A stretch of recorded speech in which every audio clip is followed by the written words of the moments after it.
be like that because I don't want it to be heard.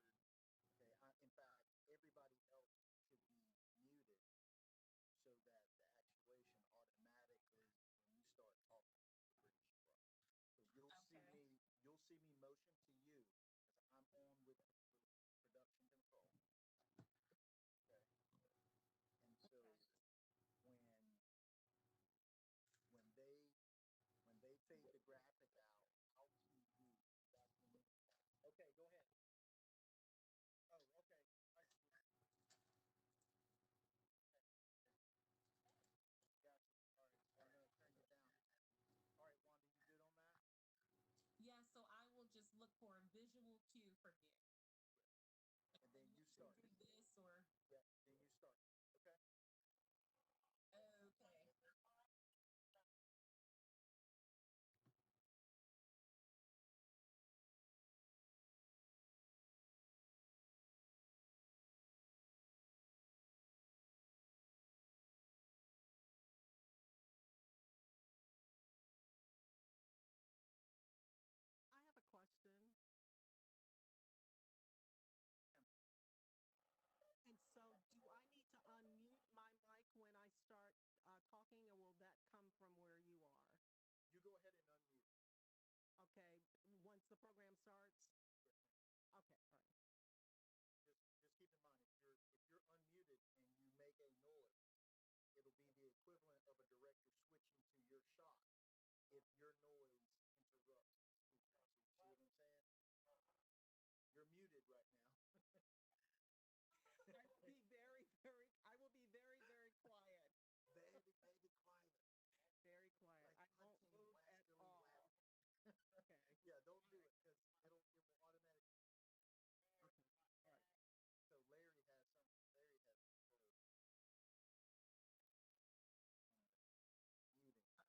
Larry has some. Larry has sort of muting. Normally I have a quick question too. that's normally a part of what I do. Did someone have a question? Yeah, Eddie, hey, this is Jack Monell. How are you, sir? Hey, doing well, sir? So I just want to make sure my lighting's okay. I feel like I'm looking like a ghost. Do I need to Yeah, do it's a anything? tick. It's a tick bright. I was trying to remember what you looked like yesterday. It's hot, really close down the center. So if you can turn the light down or move the light further away, that will help. Oh, you're in front of the window. Yeah. Yeah. So turn the shades up. Gotcha. Okay. Turn them up. It'll bounce the light off when we're talking about. That shirt's a little. So the shirt's hot. Can you pull your coat closer together? Yeah, Yeah, good. that took some of it away, but you still. Is there something? Is there paper down in front of you? Something's giving you another reflection. Yeah. Let me try something. That's actually bad. Whoa, hold tight, hold tight. Yeah, yeah. I'm holding it. Yeah. Yeah. Don't breathe. Don't breathe. Stay right there. Okay. That's, you're in your perfect right. Yeah, so we can work with that because I think ideally we would try to bring that light down a little bit, but that white shirt's going to make it glow. So Yeah. that's Tide or Cleaner World. One of them has worked for the okay. Yeah. Okay. That's okay. We're good.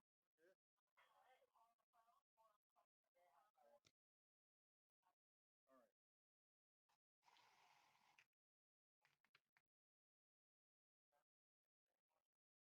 Frank, is your Ed, we don't yet have all of the panel, I don't think. Alexa, turn on the club. I'm going to check right now. We should have 8 for the panel, and I don't think we have everyone just yet. I don't see Rashida, and uh, I did not see Urban League president. Okay. Frank, I just sent you Rashida's email address. Right, but Larry had already sent her another link. Okay, great. Okay.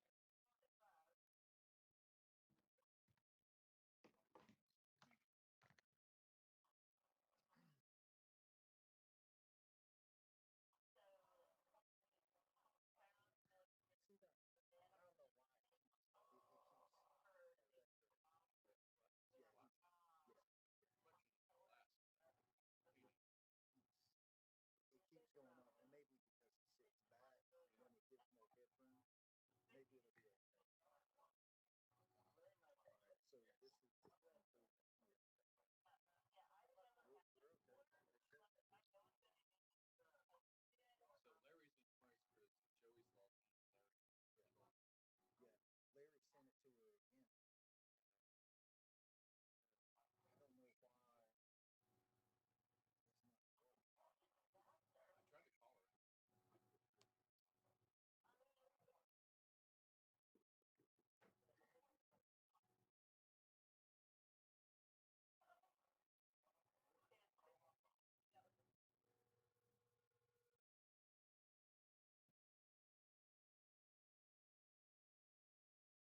We don't have James Perry on yet.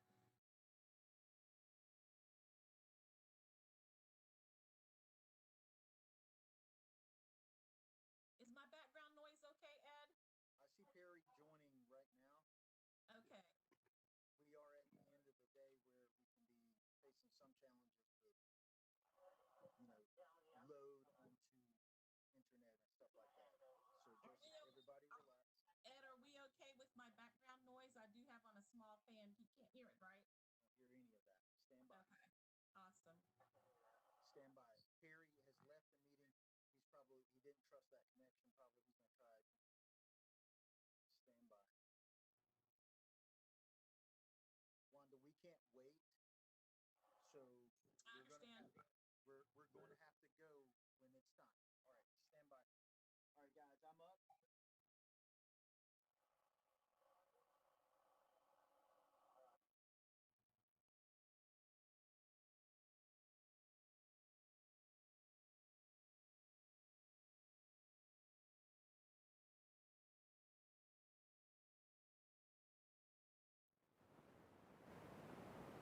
Hello, everyone. Welcome to Town Trust Talks. My name is Wanda Allen Abraham, and I am the Director of the Human Relations Department with the City of Winston-Salem. The Human Relations Department educates, provides, facilitates, promotes, anticipates, and studies any and all forms of human relationships. Now, that's a very, very large calling, but we try to meet that call each and every day. We actually primarily investigate housing discrimination complaints, and we also mediate landlord-tenant complaints, which is more of the legal enforcement side of what we do. However, we are also an arm for city government in the area of civil rights and social injustice issues. This program is an example of how we reach out to the community to make sure that we are facilitating positive and productive conversation that is much needed. As we all know, this is a time of a lot of tumultuous things going on in the United States and in North Carolina and Winston-Salem. We wanted to provide a forum for you to be able to interact and engage with community leaders as well as community citizens and residents here in Winston-Salem about their perspectives with respect to racial inequality and social injustice issues. At this time, I would like to thank our sponsor, the Winston-Salem Alumni Chapter of Delta Sigma Theta Sorority Incorporated, for being a partner in helping us to spread the word in the community. We have a very, very exciting talk planned for you tonight, and we will start off with Mayor Alan Joines, who will bring greetings. and Mayor Joines will then toss to Wanda Stark, who is a 5-time Emmy-nominated NBC news anchor with WXII News here in Winston-Salem. We will also have a special word from Reverend Laura Spangler. So without further ado, I would like to pass this on to Mayor Joines to bring greetings on behalf of the City of Winston-Salem.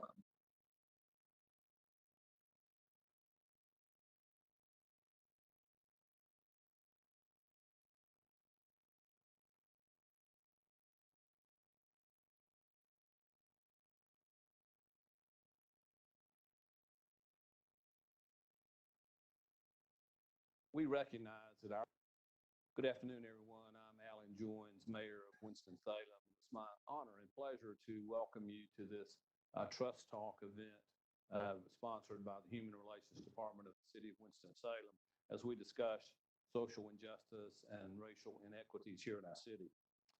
We recognize that our community and communities all across the United States have been hurt by the senseless killings that have occurred throughout our country.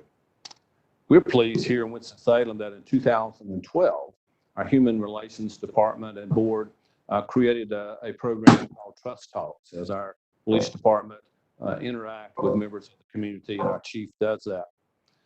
We are trying to work on ways to address and face head-on difficult problems in our community that involve police-community relations. I personally have worked hard to forge positive relationships among various groups in our community, such as the Ministers' Conference, Winston-Salem, and other groups such as that. Today, we've assembled an amazing mix of community leaders as well as residents to explore local issues that are facing our community and hopefully develop some strategies to address them. We're very pleased that Mrs. Wanda Stark from WXII has agreed to moderate this panel today, and I'm happy to introduce her now. Good afternoon.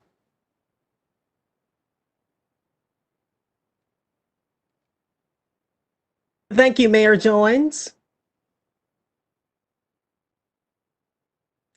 Good evening. I'm honored to be the moderator for Town Trust Talks. We have a lot of ground to cover today. Let's get started by introducing our panel. Katrina Thompson, Chief of the Winston-Salem Police Department. James Perry, President and CEO of the Winston-Salem Urban League. Bobby Kimbrough, Sheriff of Forsyth County. Rashida Schenkel, Community Organizer and founder of Honorable Youth. James Taylor III, Secretary of the Winston-Salem Youth Advisory Council and a rising senior at Early College of Forsyth. Pastor Robert Leake III, Chair of the Human Relations Commission and Triad Restorative Justice. Sonny Haynes, an attorney who has handled civil rights cases and cases on behalf of law enforcement. And Dr. Jack Monell, an associate professor and program coordinator of justice studies at Winston-Salem State University. Welcome and thank you all for joining us this evening. We really do appreciate it. 300 years of humiliation, abuse, and deprivation cannot be expected to find voice in a whisper. Those are the words of Dr. Martin Luther King Jr. On May 25th, millions of people around the country and across the globe raised their voices in disbelief and protest following the death of George Floyd, a 46-year-old Black man accused of buying cigarettes with a counterfeit $20 bill. He died after being handcuffed and pinned beneath 3 Minneapolis police officers, one with a knee on his neck, for 8 minutes and 46 seconds. His death, captured on video, sparked outrage and re-energized the movement for racial justice and police reform. James Taylor, we're going to start with you. You're 16 years old, the youngest member of the panel. I'm curious to know, where were you when you saw that video? How did you process it? And what kind of impact did it have on you? When I saw the George Floyd video, I was scrolling through my social media feed with my little sister Jada and my little brother Jacob.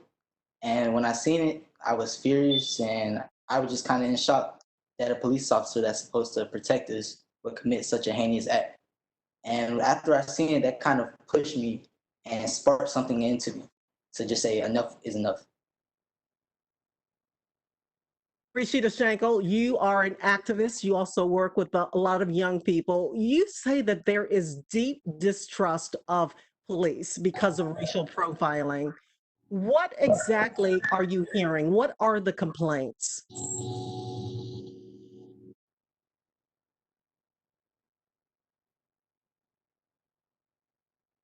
Rashida, are you there?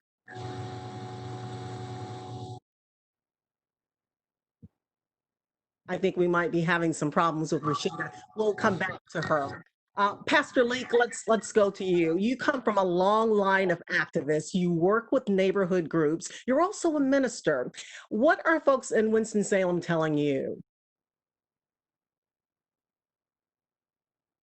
Yes, what I'm hearing in regards to Winston-Salem, in regards to the on the clergy side, of faith-based side, but also in the neighborhoods, is that as Mr. Taylor III just stated that enough is enough.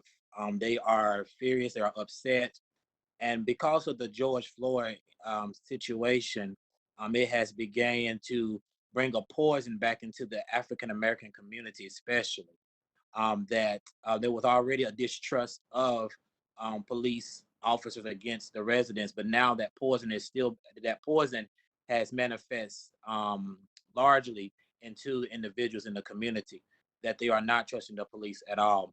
On the faith-based side of it, what I've talking to church members and etc., they are energized to be able to organize such a movement with the young millennials that who are leading protests and across our seat as well the nation.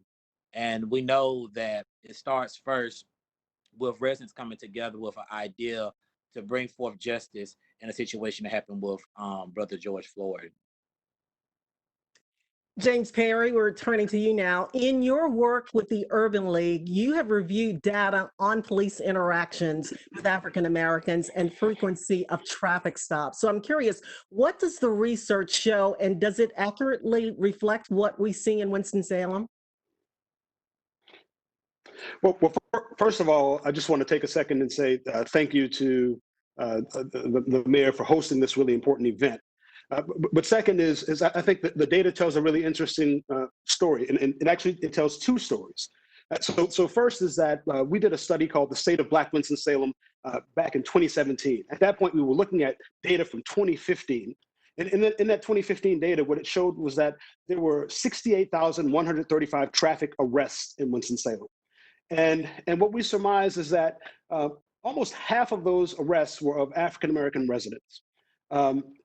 And of course, African-American residents only make up about a third of the citizenship of Winston-Salem. And so African-Americans were overrepresented in those traffic arrests.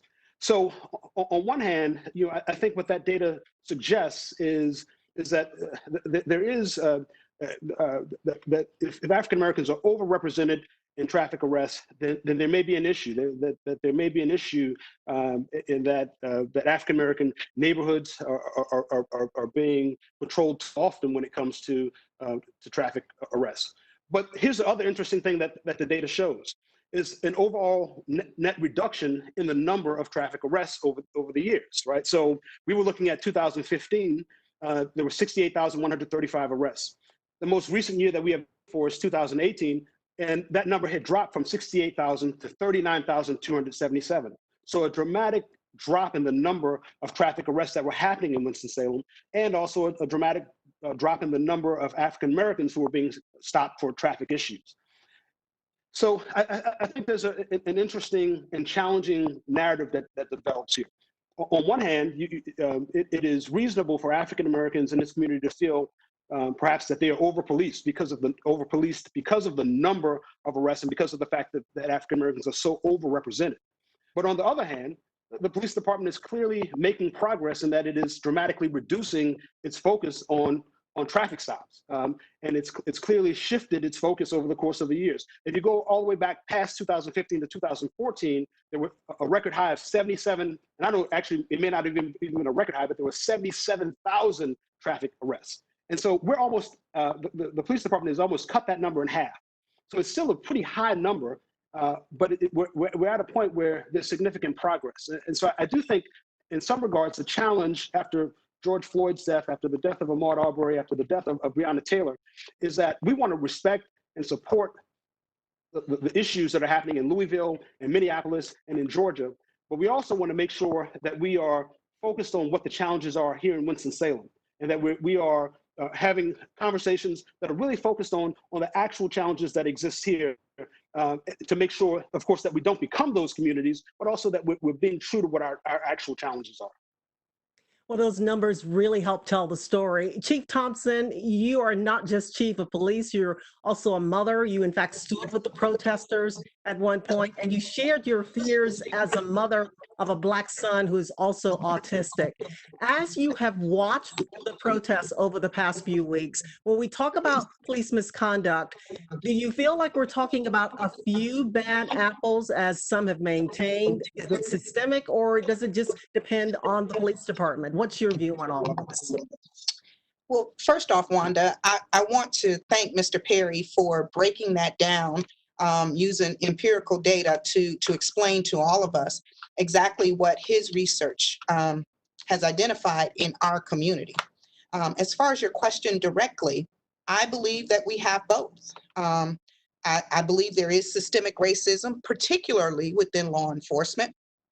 And I also believe that agencies across our country, and we're not immune to it, have had bad apples.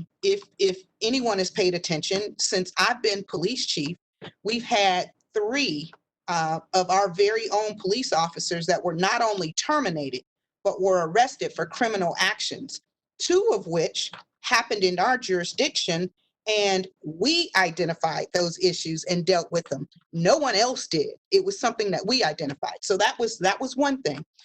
Then the other thing I want to say is that we know that law enforcement in the history of our country had been traditionally used to oppress African Americans and people of color.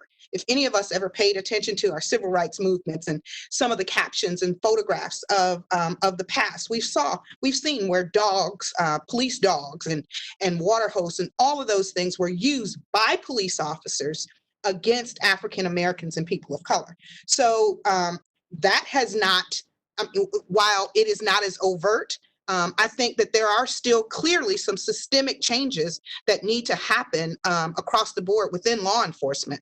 But I also believe that there are bad apples. And while I can't speak for other agencies, what I can tell you is that here in Winston-Salem, we are extremely serious about dealing with bad apples, because we know that they go to basically destroying the integrity and reputation of our organization. So while they can hide for a while among the good apples, eventually they start to smell, we sniff them out, and then we get rid of them and deal with them appropriately.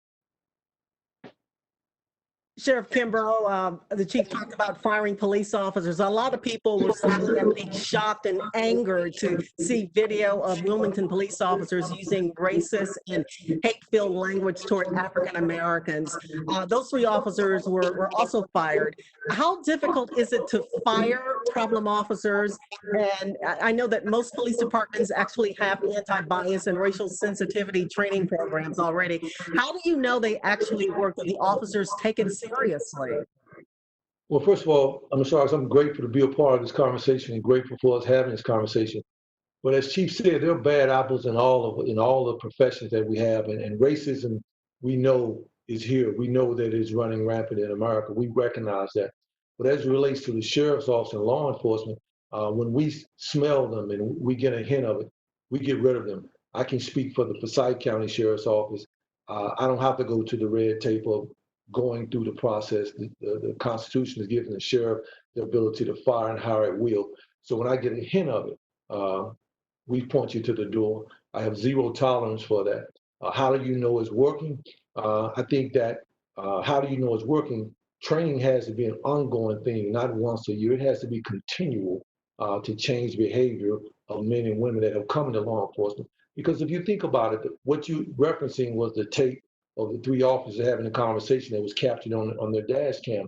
People come into law enforcement profession and they're doctored into a culture. And every 5 years, the human brain changes. You're somebody that you were not 5 years ago. We need things in place to balance and check those things. We need to be able to continuously monitor the men and women that we hire to serve and protect us. I'm curious, Sheriff, before we move on, and I'd like to ask you this as well, Chief Thompson. When you do these programs, are the officers actually tested repeatedly? How does it work? So I'll speak for the sheriff's office. I don't think there's any law enforcement agency in the state or even in the country that does it every 5 years. Only the federal government I know that every 5 years they retest all of their agents. As a previous agent, every 5 years you go back through the same process that it took to hire you.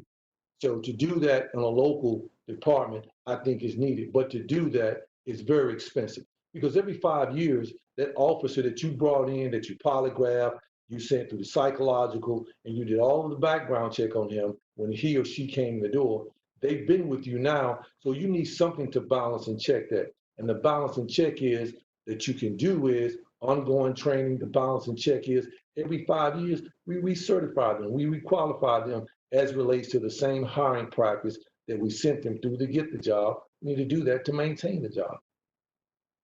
Chief Thompson, would you like to add something?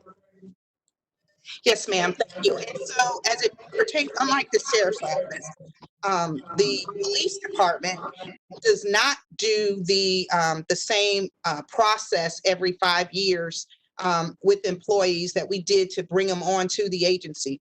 We do have testing in place. We provide, we have training in place that we provide, and it's ongoing and evolving as society evolves, as the expectations of law enforcement evolves. But what we have is a very robust professional standards division or internal affairs and checks and balances. We have what's called an early warning detection system that is used, and that's basically where we internally are identifying and flagging use of force incidents, every use of force incident by police officers. If we determine, based on that process that's in place, that there is a unusual number, and I'll just throw out 3 in a short period of time, then automatically the supervision up to and including myself are notified of that incident, and we review it to determine what are the factors that went into it. If we identify that there's training issues, if we identify that there is, of course, we'll deal with the training issue with training.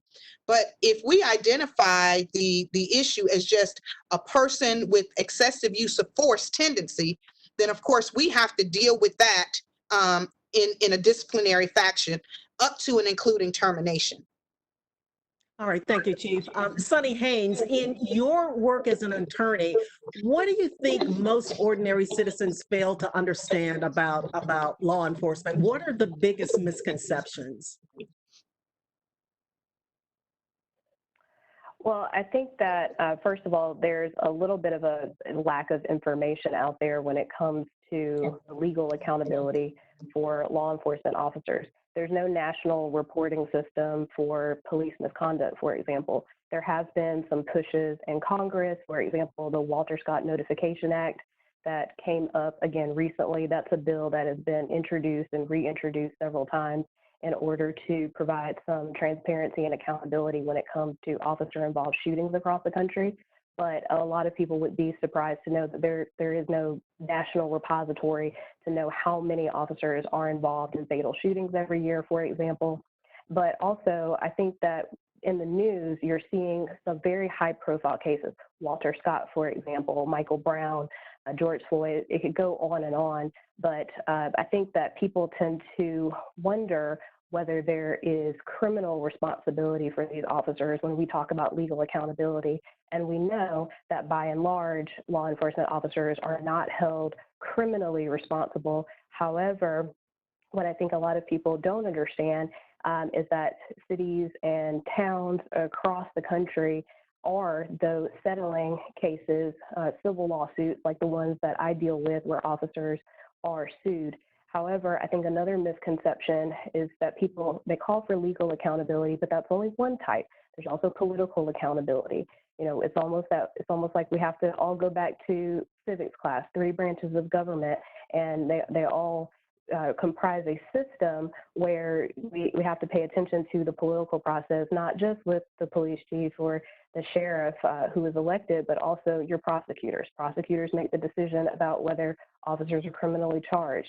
Judges are the ones who are hearing the cases, whether it's a criminal case or a civil case. So all of those parts of the political process have to work together, and there has to be transparency and accountability.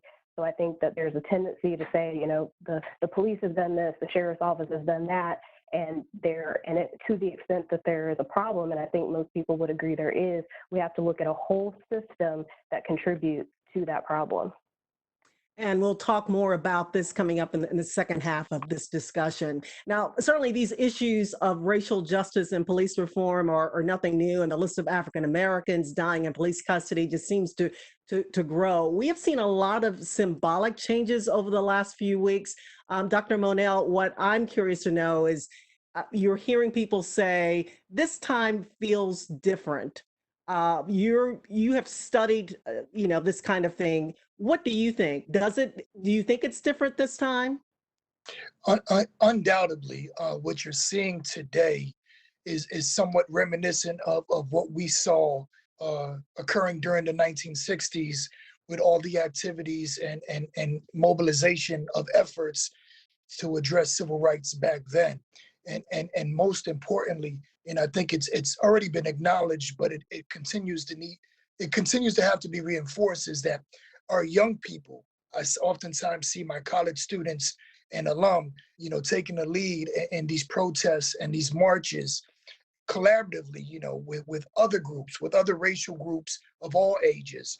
And people are motivated, people are inspired by everyone coming together for this common cause, which is, once again, as you stated, it's not a new phenomenon by no means.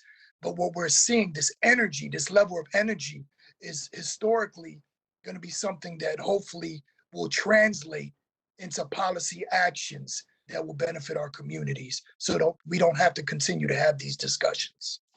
And are you already seeing that happen? Well, yes, we are. I'm sorry. We're seeing small steps.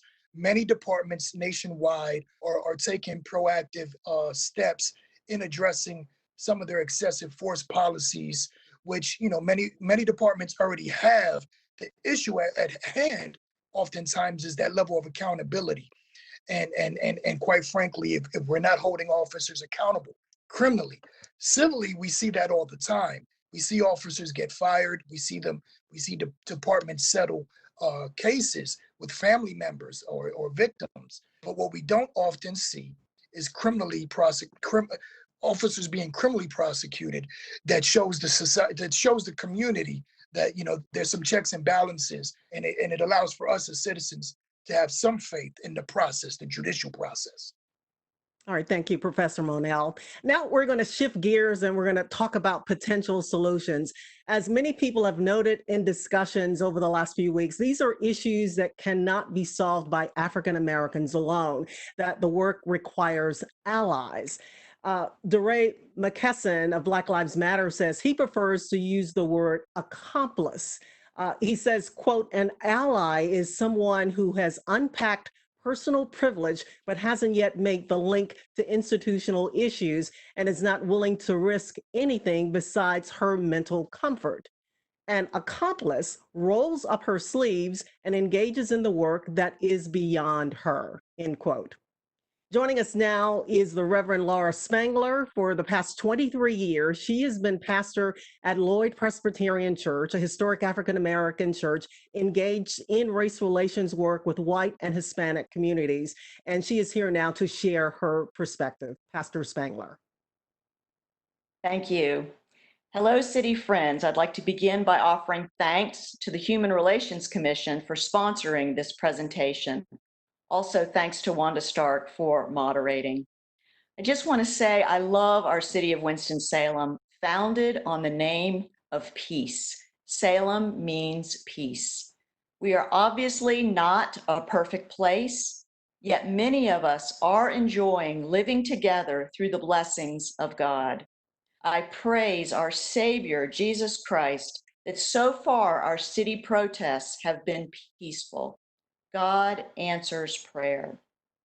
So we can focus on our injustices, our sin, and the racism that is within us and among us, or we can look for what God is doing among us for reconciliation, healing, and even joy. My husband and I have been blessed to live in Winston-Salem for 30 years and raise 4 children at our church and in a lovely multicultural neighborhood. While serving at the beautiful Lloyd Presbyterian Church, we have developed a prayer for the city team. In the past 5 years, we have prayed weekly on Monday afternoons for 1 hour for our police chiefs, sheriffs, officers, judges, mayor, city council, jail inmates, and staff, our county commission, healthcare workers, teachers, citizens, and many others. And I would like to invite those who are listening to please let me know if we can pray for you, because we believe that prayer changes things. Prayer leads to action and solutions. I think that Christians need to confess that churches have not been good about integrating racially. It is difficult to overcome the truth that Dr. Martin Luther King Jr. told us about the 11 o'clock Sunday segregated hour. We all need transformation. Lloyd Presbyterian Church was founded right after the Civil War in 1870. It was a Christian fellowship where African Americans, former slaves, could experience dignity and freedom. The founders claimed the church as a base to proclaim and teach the Word of God. Missionaries from the North came down to help start the church. Lloyd Presbyterian Church was named after the most well-known white abolitionist of the 19th century, William Lloyd Garrison. From the beginning, the church has chosen Black-white partnerships for liberation. During the 1960s, Lloyd was a multicultural training center for nonviolent civil disobedience. And for 20 years, Lloyd was the home rallying base for Black-white partnerships for securing justice and freedom for wrongly accused Daryl Hunt. We have also been a base for migrant farm workers who have sought justice with Reynolds Tobacco. Jesus tells us himself in Luke's Gospel, chapter 4, that he came for the oppressed and to set the captives free. He goes on to teach that in him the poor can be blessed. We at Lloyd Presbyterian believe this good news because we have experienced it ourselves. For example, the city of Winston-Salem, through a downtown building rehab loan and grant program, along with Black, Hispanic, and white partnerships, helped restore our old historic building. We were then able to be a shelter and refuge for people who were homeless, and we are grateful for the assistance of the police in this mission. The love and sacrifice of Jesus Christ has forgiven our sin, which we were all born into.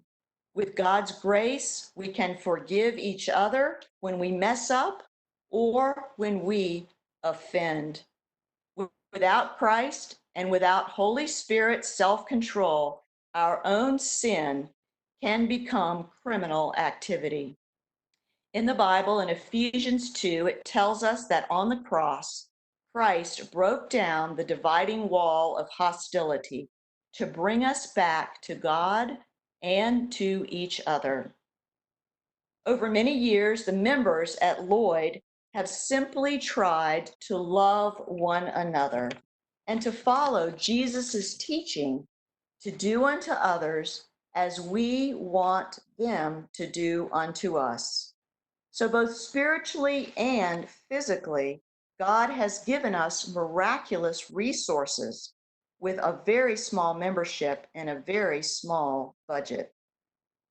I love my fellow co-workers and church members. Unless God has other plans, I plan to be with you until death do us part. I am in awe over Lloyd's continued existence for the past 150 years. This is an amazing example of God's grace. So in closing, friends, I want to encourage you to believe that in Jesus, with a loving Christian community, any problem can be answered. Our church and downtown Umoja store have developed a yard sign for unity based on Paul's second letter to the Corinthians. Be of one mind, comfort one another, aim for restoration, live in peace, and the God of love and peace will be with you. So you see now the sign before you, and I will close with a prayer. Let us pray. God our Father, we bless your holy name and praise you for your goodness. We humble ourselves and confess the sin of our historic and current inequities, along with excessive use of force. Lord, these sins have been especially oppressive for our African American, Hispanic brothers and sisters, and other people of color. Forgive us, Lord. I pray that the Christian church will help heal divisions, will be proactive, and actively seek peace. Lord Jesus, it is such good news that you redeem and restore the oppressed. We thank you for forgiving and loving us. We thank you for providing good government and law enforcement. Please continue to bless, heal, and save our city and world. Lord, we don't deserve it, yet we truly need it. Amen. Thank you, Reverend Spangler. Now let's talk about solutions. Chief Thompson, many advocates for police reform are pushing for all cities to adopt 8 can't wait. 8 policing policies they believe would result in fewer negative police interactions, things like banning chokeholds and requiring de-escalation. I know Winston-Salem Police Department has already acted on this. Would you share that with our audience, please? Yes, ma'am. So 8 can't wait, as you said. It's a list of 8 different things that has been kind of demanded of law enforcement. Banned on chokeholds being one. Use of force continuum. The use of a use of force continuum is another. The duty to intervene. All 8, and of course you can go to the website, the City of Winston-Salem's website, as well as the police department's website, Winston-Salem Police Department's website, and you'll see where we fall. At the end of the day, the Winston-Salem Police Department, I want to preference this by saying we're not perfect, and we know that. We are humans, and so with humans come fault. There are things that we need to and will continue to try to improve, including police reforms. But as it pertains to 8 can't wait, our department, since as far back as 1997, has been in compliance with the 8 can't wait initiatives. We stopped chokeholds over 25 years ago, the training of the use of chokeholds as a technique over 25 years ago, and we used to call those the carotid restraint. There is no one that has gone through this police department during my career here that was not trained on the use of force continuum. That's part of how we learn the use of force, along with the general statute 15A 401 D2 as the use of deadly force, and 15A 401 as the use of force. And so we've all been trained on how to go up the use of force continuum, and also how we can de-escalate and bring that down as well. De-escalating situations. So at the end of the day, again, I say that there's still things that we as a policing agency in this community can do to improve our level of service and our interactions. But as far as the 8 can't wait, you'll see that based on our own policies that we have since the late 1990s, been in compliance with the 8 can't wait. We didn't do it because people were demanding that it be done. We were doing it because during that time, we knew it was the right thing to do. Thank you, Chief Thompson. Well, one of the ideas being pushed for police reform is defund the police. There's a lot of confusion about what that actually means. Professor Monell, would you explain what does it mean to defund the police? Yes. So what you find, and I know we have the chief and the sheriff on the panel as well. And we'll get to them too. Ultimately, what it means, first and foremost, and I know there's often debates about this. First and foremost, we're not talking about, taking away police officers' jobs and removing police departments. That's not the language nor the context in which what it means. What it means is to reallocate and redistribute resources and funding to social services programs, to mental health type programs, to educational programs that will work collaboratively with our respective departments, so that hopefully on the front end, we can continue to develop and foster those positive relationships that ultimately will benefit all of us on the back end in the instances that officers and or sheriff deputies have to engage with our community members. Now, I do realize this is oftentimes not a very popular sentiment by many in law enforcement, but the reality of it is that we have to consider something as it pertains to reform, particularly in the amount of dollars often spent in respective departments nationwide. We look at our state here in North Carolina, for example. Most recently, I think as recently as 2 weeks ago, the state of North Carolina gave our teachers a $350 bonus. Now, I'm not the brightest person on the panel, but for me, I can't fathom how that can impact and help those teachers or educators, teach and instruct our young people, and more importantly, help them understand how to engage our law enforcement. So for me, defunding the police, and I know once again, in the media, it's got a pretty bad rap per se, but the reality of it is it's a reallocation of resources for which should, if allocated accurately and appropriately, it will go to funding programs that will benefit our entire community, just not one element of it. Well, Sheriff, Wanda, based on what you just heard, do you feel like this is something that would work in Forsyth County based on that definition? Well, my personal opinion, not only as the sheriff, but as Bobby Kimbrough, defunding law enforcement, I think it's a bad conversation because you're talking about defunding an agency that's already underfunded. I know that I don't speak for the chief, but I can speak from my experience of 36 years in law enforcement. If you start defunding, moving, reallocating, whatever verbiage you choose, you're taking away from an agency that's already underfunded.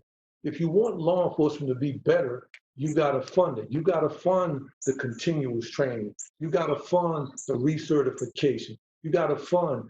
Winston-Salem is already down a certain amount of officers on the street now. So if you start talking about defunding something, you're moving money from something that's already underfunded. And that's why when people have those conversations, I'm looking for someone to explain to me how is it going to benefit the Black and brown people who the city of Winston serves with the funding of it. If you want to do that, I'm all for putting money in social programs. We do it here. We raise money for social programs. We've built playgrounds. We've given 50s of thousands of dollars to the local schools here. I'm all for that. But we need to find money outside of defunding law enforcement. Because think about it. If you want a first-rate law enforcement, just remove law enforcement from it, period. If you want a first-rate anything, you got to have the appropriate funding to do it and compete. That's to me, that's a baseline. Professor, do you have a response to that? I do, and with all due deference, Sheriff Kimbrough, the reality of it is that we spend an astronomical amount of money on funding the police. What we're talking about, the demilitarization of police. Everything he said on the front end is absolutely correct. More training, more social programs, I totally agree, and he knows that. But we don't need to continuously provide law enforcement with I guess, manpower is one thing. Arming them to the extent that they no longer become police and this is a paramilitary type. That doesn't help the Black and brown communities either, because they don't view you that way when you present that way. Wanda, can I jump in here? Sure, and then I want to get to Chief Thompson as well, because I'm sure she has something she wants to say on this. Go ahead. Sure, and I certainly also have a great level of respect for Sheriff Kimbrough. But I want to repitch this conversation. So if you call 911 with a problem, if that problem is that your house is on fire, you know that it's going to go to firefighters. If that problem is that you're having a heart attack, then you absolutely know that you're going to get paramedics. But any other kind of problem that you have, then the police are going to show up. And I think one of the challenges is that it means that police have to try to address every kind of issue, right? So let's say that someone in your household is having a mental health breakdown. Well, a lot of times what happens is that the first interaction that someone who's having a mental health breakdown has, that interaction is with a member of the police department. Well, let's be clear. I want to, obviously Sheriff Kimbrough and Chief Thompson do an amazing job training their officers to deal with people who are having mental health challenges. But the truth is, if we have someone who's having a mental health challenge and they are not a danger, then it's probably better to have someone who is a professional mental health counselor to actually go and try to assist that person on an emergency basis. And so if you start to break down all the different issues that police get called for that are not issues where someone is immediately in danger, that are not issues where a crime has actually been committed, it ends up actually being a waste of police time and police resources. One of the really interesting things when you look at the report from the Winston-Salem Police Department on an annual basis, it breaks down how much time they spend on so many different issues. There's so many issues that they end up spending time on because citizens call them, but that are issues that don't actually allow them to keep the community safe. And so another way to think about this is forget about the defunding concept. Instead, think about it in terms of saying, all right, let's figure out what are the things that we absolutely need police to do, and let's get them focused on that. The things that police police shouldn't do, let's move them out of that business and make sure that they're fully funded to do the things that are most important to their service to the community. And so, I said this a few times. So Black Lives Matter folks are good friends of mine, but that language, the defund language, I think it causes everyone to kind of pause for a moment. But it's not actually about defunding. It's actually about narrowing the scope to make sure that we are supporting police officers to do what they do well. And then what is not designed for police officers to do, let's move that to other agencies who do that well. Chief Thompson, would you like to add something before we move on to the next subject? Yes, absolutely. I think, again, Mr. Perry said it exactly well. What Sheriff Kimbrough was speaking of is when you look at what the expectations are of our police officers and our deputies in the city and in the county, we're expected to be everything. Teachers, babysitters, healthcare workers, mental health providers. Oh, and by the way, handling crime as well.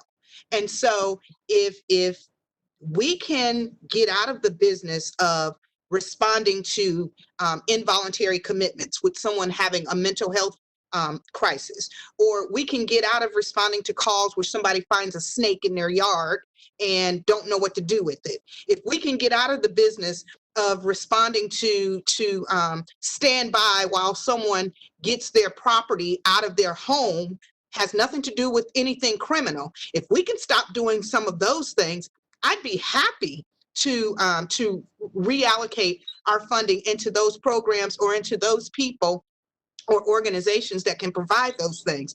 But for as long as our community expect for our officers to come out and do the things that we are doing on a daily basis and have been my whole career, then we've got to be able to have the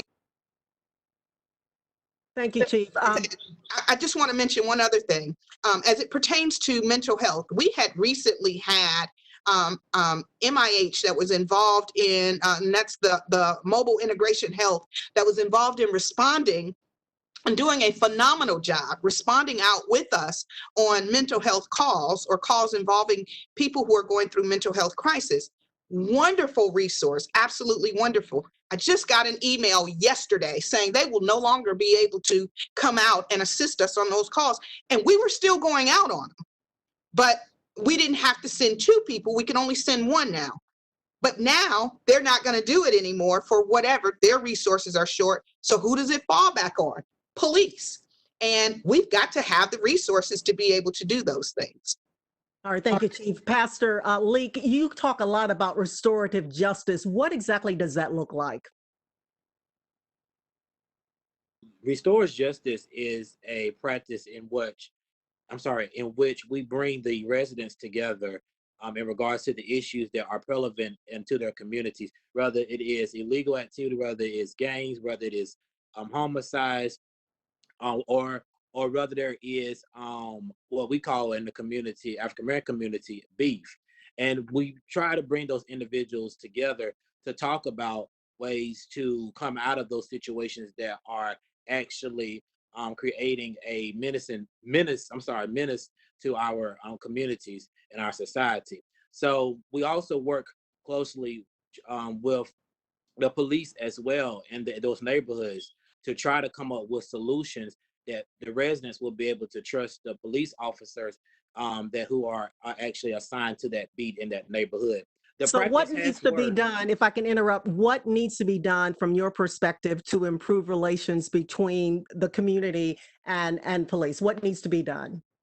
You know, I think that there needs to be a continued dialogue in regards to what officers actually working in that neighborhood. I remember years ago when I got started in community work that there was an officer that was assigned to an actual neighborhood, but because of the shortage of police officers that we have in our city, as Captain Thompson stated, we have seen a high retention rate of officers move in and out of the communities. And because those officers have been because officers have moved in and out of those neighborhoods who are a high increased crime neighborhoods or high increased gang neighborhoods, you don't have the time to build a rapport with those officers. So I think that if we have an approach that we will assign an officer to a community that understands poverty, understand gangs, understand that there are individuals who are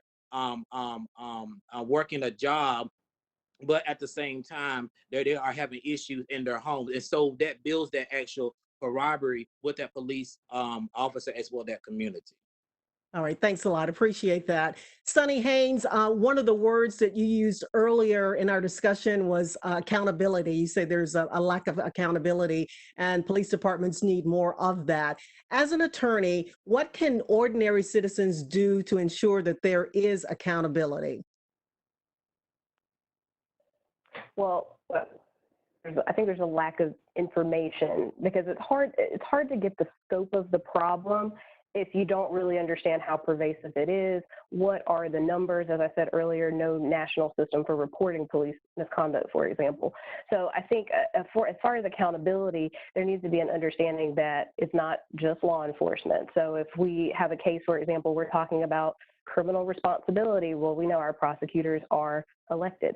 So we have to be looking at who are the prosecutors. In North Carolina, our judges are elected. So we have to look at who are the judges who are evaluating these cases, whether they're criminal or whether they're civil. But another thing, when we're talking about defunding the police, I can tell you this might not come up with a lot of money in Winston-Salem, but as a national conversation, you have municipalities across the country that are paying out hundreds of millions of dollars in settling police brutality, police misconduct cases.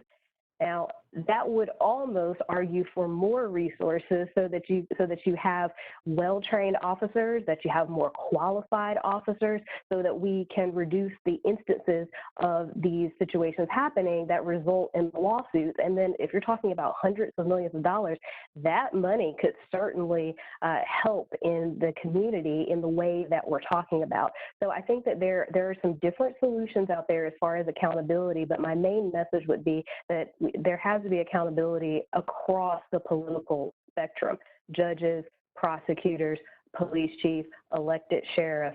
So it's not enough to just point the finger at law enforcement, but this is a whole ecosystem of government that we have to be looking at. And as far as those budgets, if you're looking at the police budget and the sheriff's office budget, like I said, in Winston-Salem, it might not be as much of an issue, but nationwide, when you're looking at those budgets, how much of that money is coming out of the general fund to settle police misconduct cases? And that is a way that that could be a lot of money put to better use in communities. Thank you. James Perry, we're talking about solutions. I know the Urban League has outlined a number of solutions, things that people can do for social justice reform. If you would, I would say in the next couple of minutes, spell that out for us before we move on to questions from our audience. Well, here's one of the really great things about the situation in Winston-Salem, and I almost feel I know I'm going to get beat up some for couching this way, but when you look at, for instance, the push for 8 reforms, one of the great things is that our police department has already done that, and I think and many reforms were reforms that were already in place years ago, and so the great news is that we're at a good starting point. So I think the real question, the real issue for our community is about disparities, particularly in issues like traffic stops. When you break down the traffic stops, going back to that data point again, the plurality of those traffic stops are for what I call paperwork issues. So for instance, when someone's driver's license is expired and they haven't gotten it renewed, or their license plate or other paperwork is expired, or they haven't paid their property taxes on their vehicle. Those issues disproportionately affect low-income residents. And so I think what ends up happening a lot of times is that you have residents who had a driver's license, who were legal before, but who fell on hard times and weren't able to pay to get their driver's license, to get their license plate, to get their state taxes renewed. And so a police officer pulls them over because, frankly, of that paperwork issue. And so I think one core question is whether or not we should reconsider that policy. Should we even put officers in a position where they are arresting people over that issue?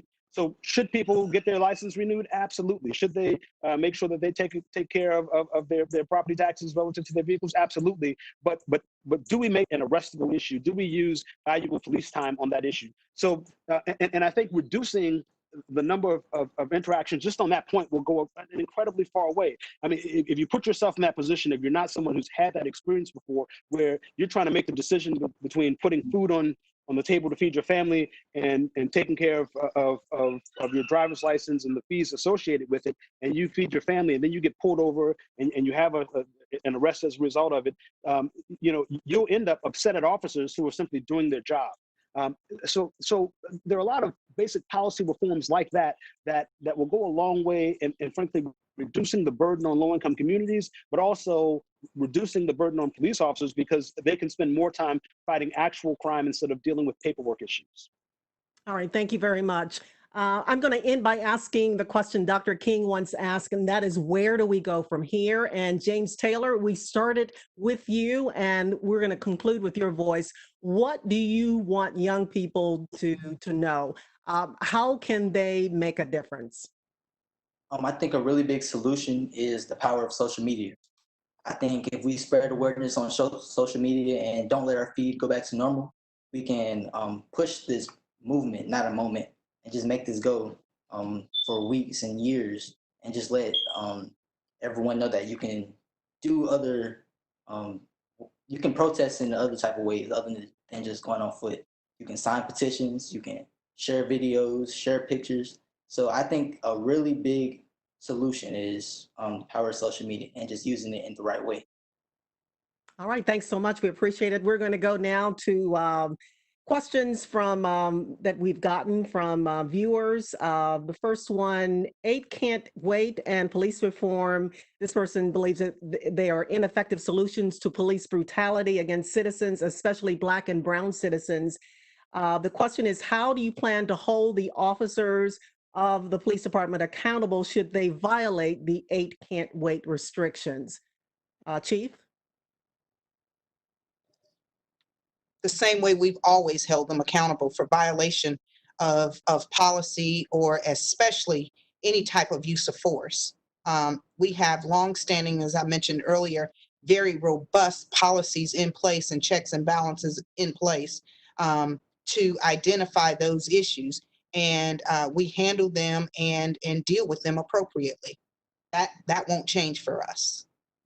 It looks like a lot of the questions coming in are for law enforcement. So you and the sheriff might be answering a lot of these questions. One person wants to know, when you do background checks on police officers, do you check with the previous employer to find out why the applicant left? For the Winston-Salem Police Department, we absolutely check with previous employers and find out why they left. Some of them are still employed at the time that we're going through the application process, but absolutely that is a part. In addition to that, we talk to the character references on the list and then ask if those references, if they know of others that hadn't been listed, to check on to get the character of those individuals as well. Another question, person wants to know, are police officers able to turn their body cameras off? Yes, police officers are able to turn their body cameras off. There is a policy that dictates when a police officer must have their cameras on and when they must have them off.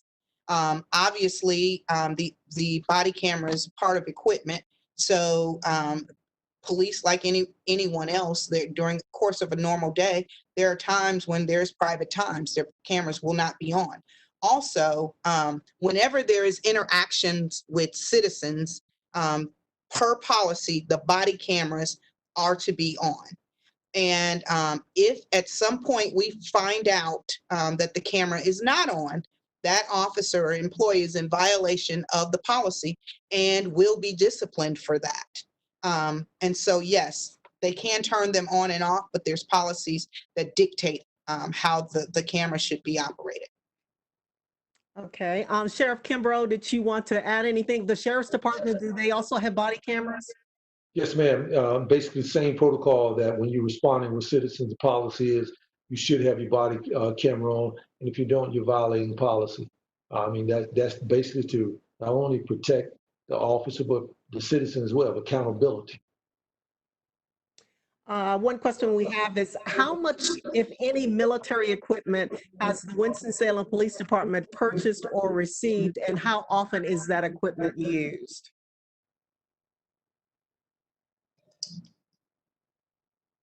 When you talk about military equipment, there's a number of things that come to my mind. I'm going to just kind of guesstimate because I don't know specifically what they're talking about. But if we're talking about using munitions, or we're talking about using equipment that we would use, for instance, to have to deal with civil disturbances, we purchase that equipment, and apart from using it during training, the equipment will only be used in circumstances or situations where the environment dictates it's needed. Fortunately for our community, we hadn't had to use that equipment in any way lately. So unless the equipment expires, there's no need for us to purchase any more of it until we actually use it. If the equipment does expire, we will have to repurchase or replenish that equipment. I really would be interested in knowing specifically what military equipment they're specifically talking about. They did not specify. They did not. One question, another question. What policies, if any, are in place to document complaints against police officers? Are these reports open to the public? And how easy is it to access these reports? And if so, this person wants to know, how easy is it to file a complaint against police officers? What is the process for that? Wow, I have to wonder if our those sending in the questions are even from Winston-Salem, because earlier this year, towards the end of last year and the first part of this year, we did a lot of work on not just talking about our internal complaint policy and external abilities to have or to file complaints, but Council Member Public Safety Chair Taylor led a very strong move towards putting our complaints online, and that was made public over time. Basically, what a citizen, if they want to file a complaint on an officer, there are a number of ways that could be done. Number one, they can, in that moment, call for a supervisor on the scene, an on-duty field commander or sergeant. If they're not comfortable doing that, then they can then contact our professional standards division and file a formal complaint. That could be done filing a complaint online, or filing a formal complaint by coming in and signing an affidavit to do so. In addition to just our professional standards division and our chain of command in terms of investigating crimes and or investigating an officer complaint, we also, Winston-Salem, since like 1993, have had our Citizens Police Review Board, which is totally outside of my hands. If someone is not satisfied with the decision made for my office, then they can file an appeal with our Citizens Police Review Board. And again, I just wish our community would be more involved in applying to be members of those boards and getting more involved and familiar with what we're doing. Do a ride along with us, or come in and be a part of the Citizens Police Academy, so that you can be exposed to and see exactly what your police department is doing and be able to provide us real-time feedback on that in that moment. Well, that's the purpose of this town hall, and hopefully people will be engaged after listening to this. Sheriff Kimbrough, do you have something to add to this? Just basically just moving the same policies. You know, we have an internal affairs. If you have an issue, you can call for a supervisor on the scene. You can call the sheriff's office number. We take all of our internal affairs complaints very seriously. They're reviewed. If there's an issue, we take actions. We have done extensive work in trying to make sure that we weed out any problems and any issues. We've done that by increasing the diversity of this agency. You know, prior to 2018, we had little diversity here. We've done that by changing and bringing more diversity in here. So we're doing more than what you may just see us doing to make sure that we have a representation of the people that we serve. Here's a question. Person wants to know more about what's involved in your de-escalation training. How often is that training offered, and is it in fact required? You can talk about that. So when someone is hired here with the Forsyth County Sheriff's Office, they go through BLET, which gives them a block of de-escalation. And also we have ongoing training, which they come back into the training center and go back through de-escalation. They go back in the mat room, what we call the rubber room, and we set up scenarios to where we critique the officer. Also, we have a FAT system, firearm training simulator, where we put and create situation scenarios in a computerized room, and we monitor how they respond to it. As a matter of fact, we've opened that up to the citizens of this county, the residents, to come in, and we welcome so they can see and witness exactly what we're doing and how we're training the men and women that work for them, that serve them. When you talk about implicit bias training, what all is involved there? Can you walk us through what the officers go through, and how often they take this type of training, and are they tested at the end? So there's no test at the end of it. What we have begun doing is bringing in trainers from outside of the agency to do training with us, to do what we call bias training. So in all transparency, prior to 2018, we had very little of that going on. And so what we have done is increase the training.